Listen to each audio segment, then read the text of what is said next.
You think we'd fuck up something this important? Essex built Team X to protect mutants. You couldn't even protect him if you hadn't left. Exactly. Just as Logan is the best at what he does, the folks over at Insomniac genuinely are spectacular at making superhero games. With 3 excellent Spidey games under the belt, they've now turned to the world of mutants, with Marvel's Wolverine blending their focus on character-driven performances with some truly barbaric combat. In this version of the Marvel timeline, the X-Men don't exist, and mutants themselves are still relatively unknown to the wider public. That hasn't stopped infamous mutant-hater Bolivar Trask from making it his mission to hunt down and destroy them or control them all though. While Chuck and his merry band of mutants aren't around to stop him, the similarly named Team X are fighting the good fight, desperately trying to free their brethren and give them the lives they deserve. Nathaniel Essex leads the team, supported by Mystique, Sabertooth, Sasquatch and the Canucklehead himself, Wolverine. It's a setup that's grounded in comic canon and lore, but feels distinct and new. There's great chemistry between the team despite some tension caused by Wolverine's previous exit, which leads to a lot of infighting between him and Sabertooth.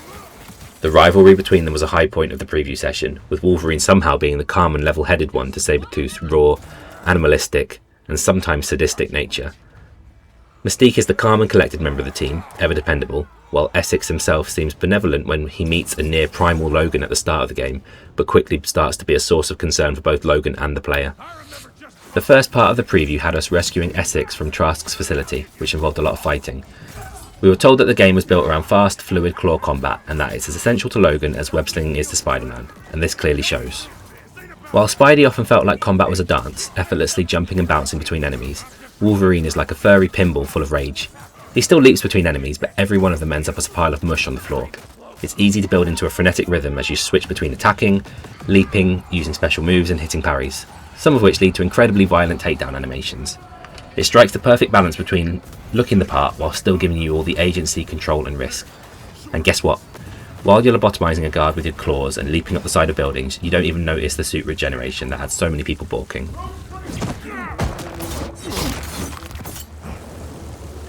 Everything you do earns rage, which subsides out of combat but while in a fight unlocks more attack damage, and at level 3 allows you to perform multiple insta-kills. It's pure berserker rage, as Wolverine moves so furiously fast that it's almost difficult to keep track of him at times. You need to keep killing to keep your rage meter up, and by the time it finally empties, all that's left of your enemies are piles of body parts on the floor. Wolverine's healing factor kicks in constantly, but you're not invincible. There are multiple ways it can be impacted, and if you take too much damage you can be killed. If you've got enough rage, then you can enter a last stand phase, where you'll see close up the damage and devastation he's taken, and by mashing square you'll see skin, muscle and sinew knit back together, and you'll get a second chance to get revenge. It's brutal, just like everything else in this game. While Logan can't swing around an open world like Spidey, he's still nimble in his own right and will be sprinting, jumping and swinging on a much smaller scale, through linear and slightly larger open zone segments. One early section has you in a replica town that Trask's goons, known as Reavers, use as training for hunting mutants. You're free to clamber around and sneakily execute guards or just fly in and start slashing. I really like this area and hope to see more of them throughout the game.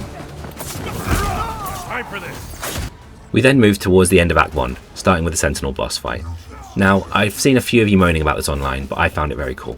Yes, we've seen these upper body bosses before, but we've seen everything in every game before, so it shouldn't detract from the fact that Wolverine does it well. The end of this fight is so bombastic that I think it will change a lot of minds too.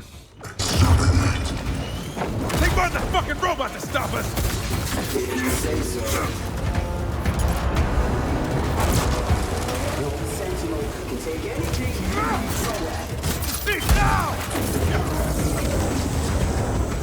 Following this, we moved to Madripoor, where things slowed down and I found one of my favourite parts of the preview, hanging out with the mutants.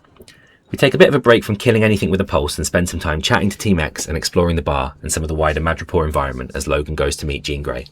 The world is packed with details, including some recognisable faces in the bar, including Caliban, Callisto and Toad, and I also spotted a tiny nod to Dazzler where she was listed on the jukebox.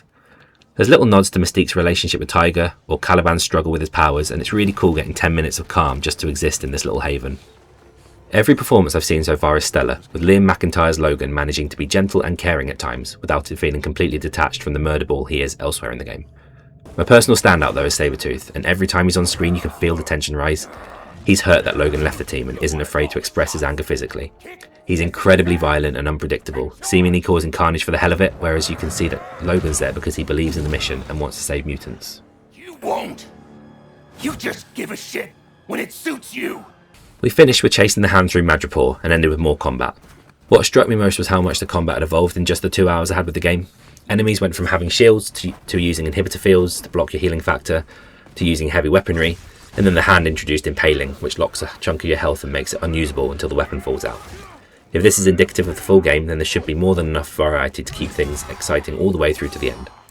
Wolverine has plenty of special moves at his disposal too, so experimenting with weaving them into your standard attacks kept things fresh.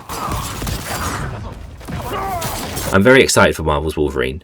Let's be honest, it was never going to be anything other than great, but it's really reminded me how much I wanted an 18 rated superhero game.